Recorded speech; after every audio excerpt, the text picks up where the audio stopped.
Welcome to some Heat Talk. And the Miami Heat have finally wrapped up their 4-game West Coast road trip.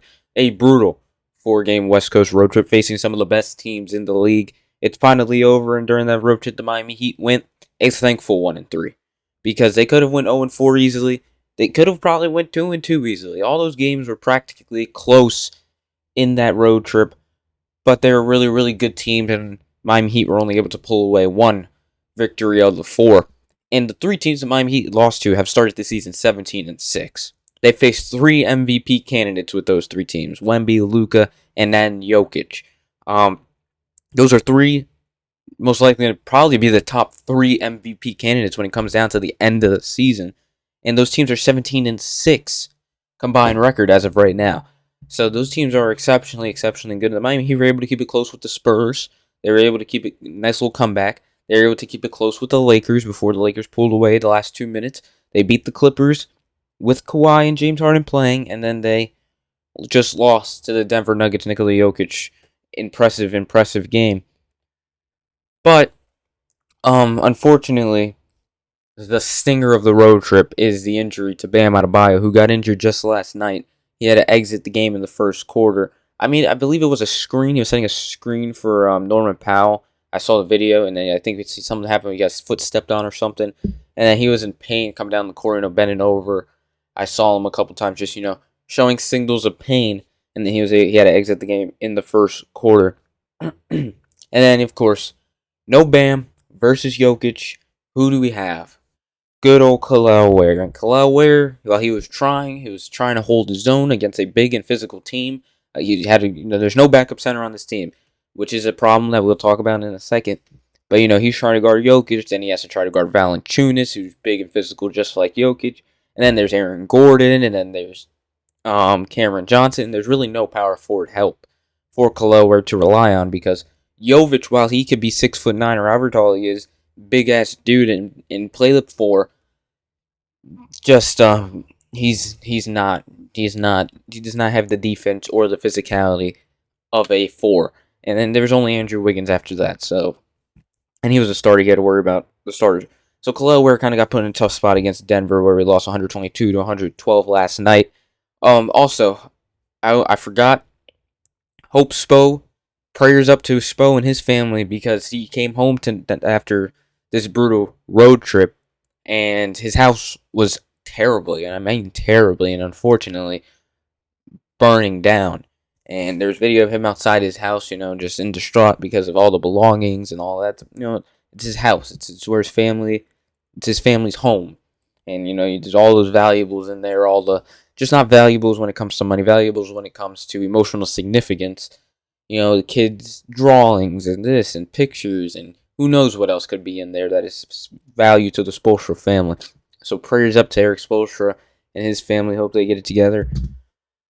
And I hope everything's just fine. Hope no one was also hurt. I don't think anyone was hurt. There's been no reporting, so that's great. That's the bright side.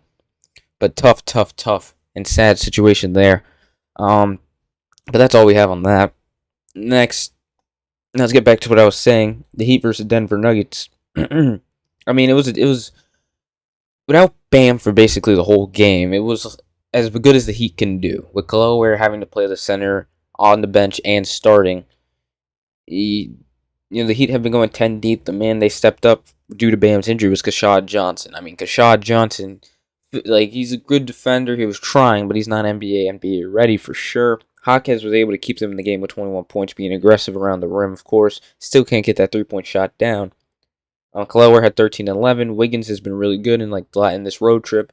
He's looked like he's finally got it together with the offense, with Norman Powell back and without Norman Powell, which is really good. He had 22 points. Norman Powell started off hot, kind of slowed down, but he ended up with 23. And then Davion with 10 and 9.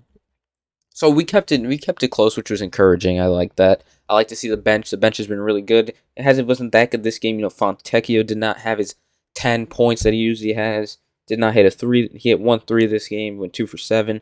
Jovic, terrible game. Honestly, terrible, man. 3 turnovers, 5 points, 3 assists, 3 rebounds. He needs to get it together. So the bench was all right, but it kept us in the game with Jaquez. He was basically the factor right there, and then Ware hitting some threes at the end. But other than that, um, the game, it was hard to win that game. Without Bam Adebayo, he's our team. He's the captain. He's the guy that when he's hurt, if he was hurt for the rest of the season, you'll look at it and say, at least we have our first round pick. That's the type of player Bam is to this team.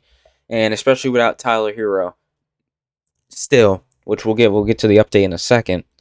It's tough. It's tough to not have Bam, and we don't know still how long he's going to be out for, how serious the injury is. We just know it's a left foot injury. I've been refreshing Twitter for updates, but they're still yet to come through. I know they said last night that they're going to undergo further evaluation on his left foot. The quote is, "I felt a pain in my foot, so I took it upon myself to check myself out and go see what happened. We'll figure it out. We'll get more tests tomorrow and see how it goes." So, I mean, I don't think it should be too bad. I think he'll be okay, but we definitely need Bam Adebayo on this team, especially as long as Tyler Herro's out. But the 4-game road trip was brutal. It was rough. It was rough on my sleep schedule. It was rough, rough games, rough teams to be facing this early in the season. I mean, this has to be the hardest schedule of the season so far by any NBA team. I mean, they faced the top 3 teams in the West damn near, top 3 Western Conference players, if not. And they also faced the Magic, which is a tough team, and the Knicks. I mean, the Grizzlies, you could say the Grizzlies and the Hornets are like the 2 downsides there, but other than that, every team has been playoff caliber, and not even just playoff caliber. It could be like conference finals caliber for their respective conferences. So this was a very, very brutal schedule, and to walk away 500, 4-4, undefeated at home through these first 8 games is honestly pretty encouraging. I don't think they would have did this last season, and to see the points go up through these first 8 games and to continue over the West Coast road trip is pretty nice. The team that surprised me the most that the Heat faced this West Coast road trip is the Lakers. I mean, the Lakers, of course, Luka had to come back just the game before they played the Heat, so which means he was going to play against the Heat. Of course, that had to happen. Austin Reeves, Luka been great, and they're 7-2, man. They're 7-2 without LeBron. LeBron hasn't played a game this season. They're 7-2, beating good teams. So that's pretty interesting. They surprised me. I said we'll lose to the Spurs. My prediction was we lose to the Spurs, then we win the 2 against the Lakers and the Clippers, and the Nuggets will probably obviously lose. Lakers surprised me. Luka couldn't really do much against freaking Luka. But 1-3 road trip gives the Heat 4-4 on the season, so 500 is not bad considering the schedule. Now, where do we go next? So we have 2 unfortunate circumstances. So this kind of swayed the video. Erik Spoelstra, he's dealing with a lot here. Bam Adebayo, foot injury. So we do have 2 what would be easy games, I guess you could say. Hornets on Friday, NBA Cup game. First NBA Cup game for the Miami Heat. So hopefully that's a tune-up, get right, get us a win finally coming off of this road trip game at home. Maintain the home undefeated streak. But also, then we have the Blazers on a back-to-back, which, if this was any other season besides this season, besides the ongoing circumstances with the Blazers currently, you would say, oh, these are 2 games we should be able to win on a back-to-back, and these are 2 great games to have, coming off of a tough road trip to get 2 wins. But unfortunately, the Blazers have been playing great basketball since they got rid of Chauncey Billups and got his gambling ass up out of town, and Thiago Splitter has been putting together great games. Danny Avdija been really good. They have Drew Holiday. They have some solid players, and they have size. Donovan Clingan getting boards. Hung Hansen. Hanson Young. I forgot his name. So, Trailblazers, sneaky tough team for the Miami, but they have a nice little 2-game. I'll still say it's a nice 2-game to come back to at home off of this brutal 4-game road trip in the Hornets and the Blazers. So hopefully, this is 2 get right, figured out games, because we got Spo going through a lot right now. Then we have Bam with the injury. So hopefully, if Bam's out, Norman Powell will be able to take us there and get us 2 wins. But other than that, what I wanted to say about the team-wise off of this 4-game road trip is Jaquez continuing his hot streak. He's been really good. He was really good against the Lakers. The Clippers made some adjustments to guard him better than any other team because they had Kawhi on him, that they had Dunn on him, 2 great defenders. So he was only able to get 6 points there, but then he went against the Nuggets and was able to get 20 plus. So Jaquez continuing his season of improvement and season of just great basketball, attacking the rim, going down that Jaime highway. But Kel'el Ware, so during this road trip, we started him twice. Spurs, Lakers started him. Then he got benched early in the Spurs game because he let Jackson Hayes go out to nine quick points, which is unacceptable because Jackson Hayes should not be doing that.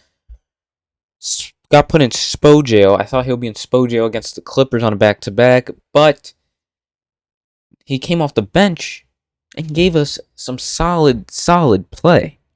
I mean, Kel'el Ware off the bench against the Clippers had 16 and 5, hitting 2 threes, which was great. He played great. He played pretty good coming off the bench as Clippers. So it looks like we find maybe a possible bench role for Kel'el Ware because he just takes possessions off.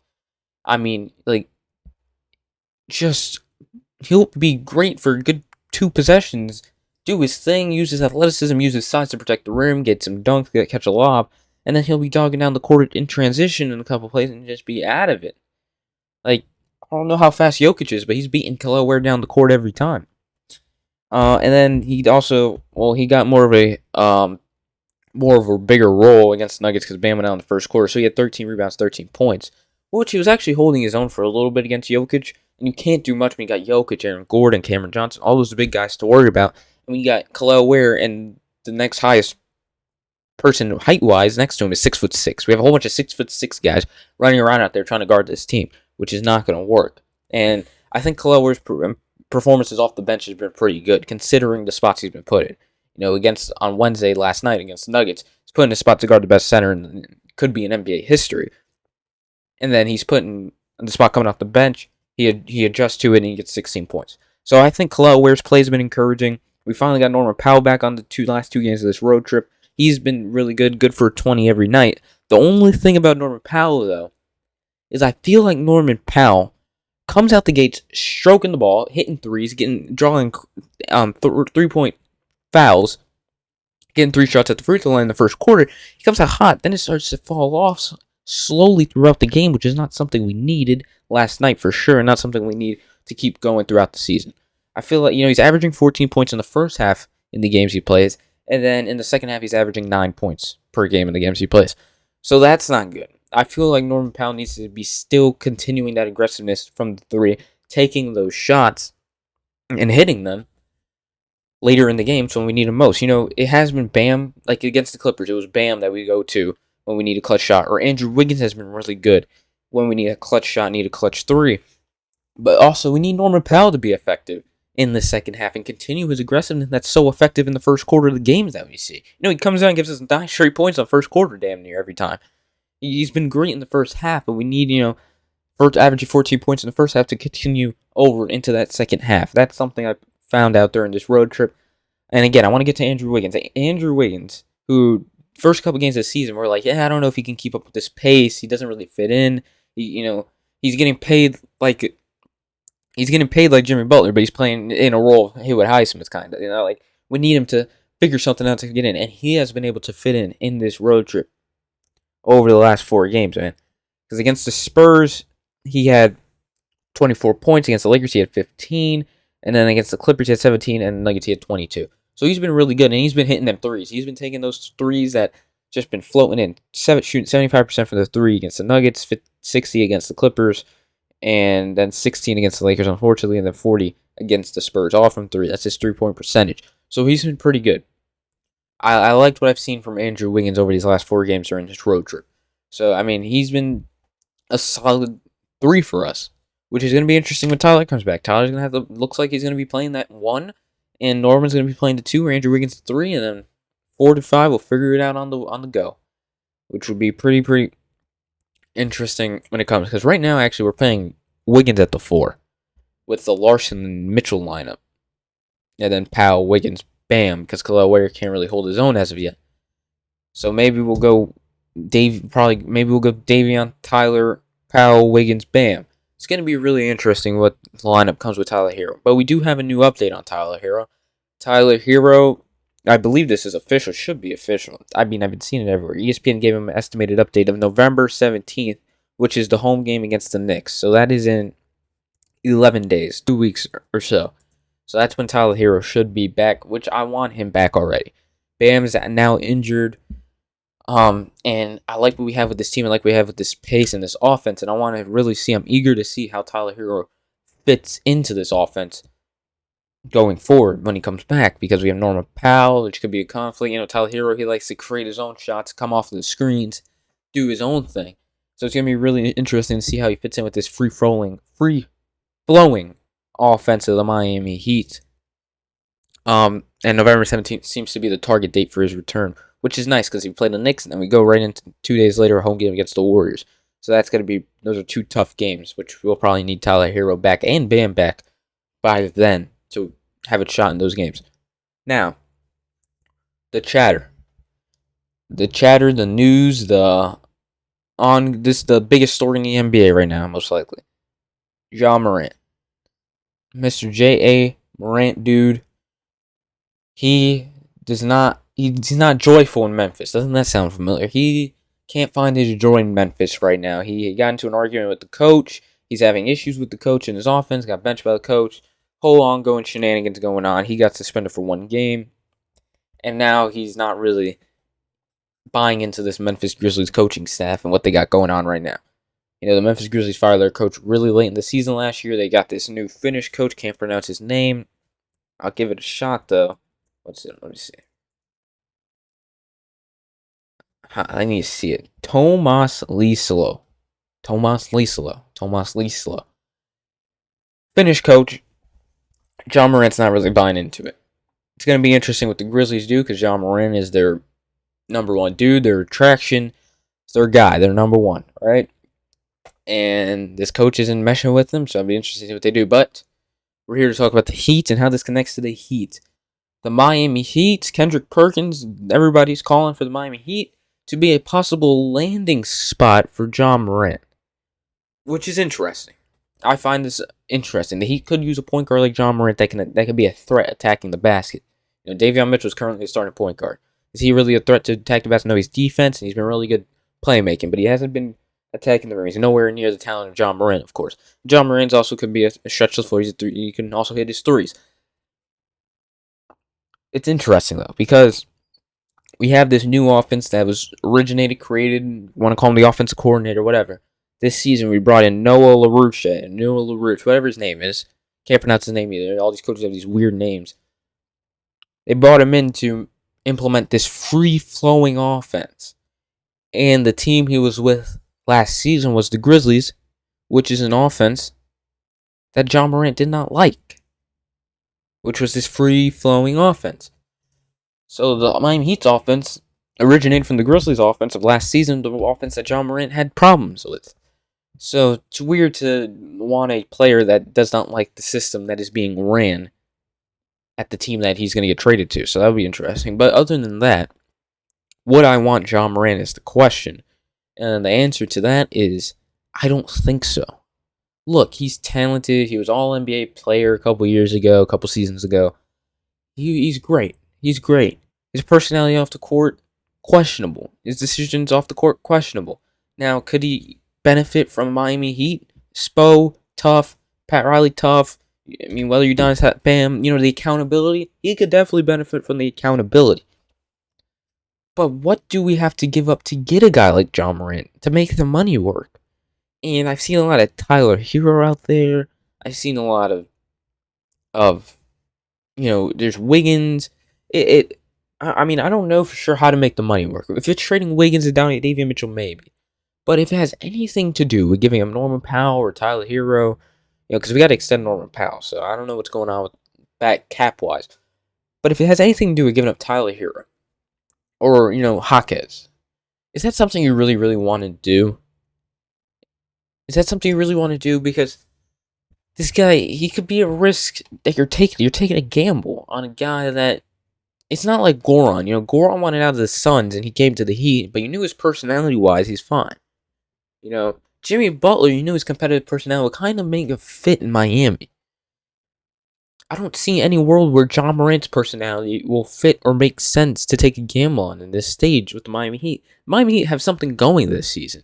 Now, whether you want to wait and see until Tyler Herro can fit into what we got going on, that's what I'm here for also. I would wait for Tyler Herro to see how he fits, but I think he'll fit just fine. He's a shooter that you add, a sharpshooter that you add, and a guy who can also get a bucket by himself, which is always a benefit to have. He's an all-star.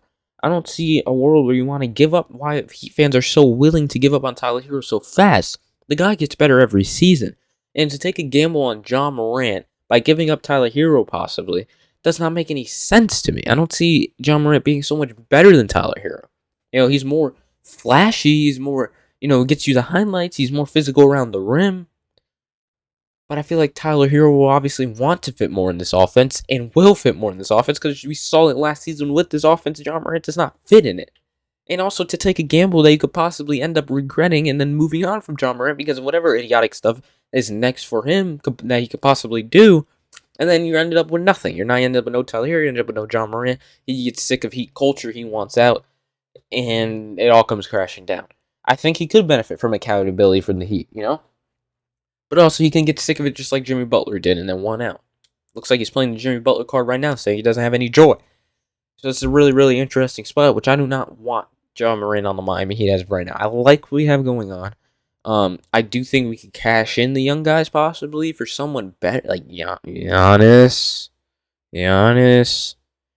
Another dude. I feel like I'd rather go get a backup big than go get Ja Morant, which would cost less. Which is something that he really, really need, especially if Bam is injured for extended periods of time, which I hope he's not. And that's the problems we saw just against the Nuggets is the backup big position. If one big goes down, Kalower's the only one standing, or Bam's the only one standing, and then we're cooked. We're cooked. But the Miami Heat, despite going 1-4 on the road trip, are not too cooked to begin the season. They're actually in a pretty solid spot, playing probably the hardest schedule of any team so far through 8 games. And walking out 500 with an undefeated record at home is pretty nice. The Miami Heat have the NBA Cup starting on Friday, tomorrow, and then they have the Blazers on a back-to-back on Saturday before they take on the Cavs, I believe, in 2 straight games. So, hopefully Bam Adebayo is good. Hopefully Coach Spoelstra and his family are good. Prayers up to them. The Miami Heat, 4-4 to start the season. Brutal 1-3 road trip. It's all right, though. It's all right. You watch the games. You see what we got going on. It's promising. Tyler Herro's yet to come back. He's looking to come back in about 11 days or so. Pretty positive road trip from Wiggins. I like what we saw from Ware in the last 2 games. Of course, love what we saw from Hawkins the whole season. And the only thing is I would like to see is Jovic get his shit together. Stop playing so soft. He finally went up for a dunk against the Nuggets, which I give him credit to. But I need him to stop playing soft. I need him to play consistent. He'll give you one great game. He'll give you one flashy, like, damn, this is what this guy can do. Go bring up the ball, play like a point guard, shoot the ball, and have his size, utilize his size at the rim, and play some man defense. And then there's just times where he's like, Jesus, defense sucks. You have all this height and all this size for nothing. We need to see more from Jovic. That's what I got to say. But I love the way the Heat have started the season. Despite this 1-3 road trip. How many times am I going to say that? I don't know. The Miami Heat, pretty encouraging. That's all I have for today. I'll see you after the Hornets game, of course. See you after the Blazers game, of course. Maybe I'll put the 2 in together to 1, depending on how messed up my sleep schedule still is from this West Coast road trip. Other than that, let's go Heat!